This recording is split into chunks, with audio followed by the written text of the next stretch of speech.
operation ရမလို့တဲ့နေတော့ဖြတ်မှတော့မလဲဒီ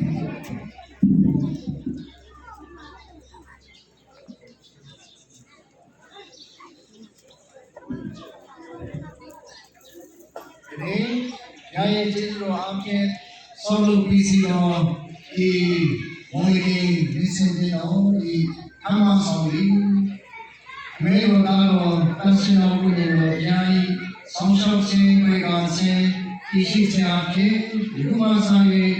ကာလစဉ်တည်ရှိခြင်းပါဒီကြောင့်ဒီဘဲကျိုးကိုဖွင့်လိုက်အပ်ပါတယ်အာမင်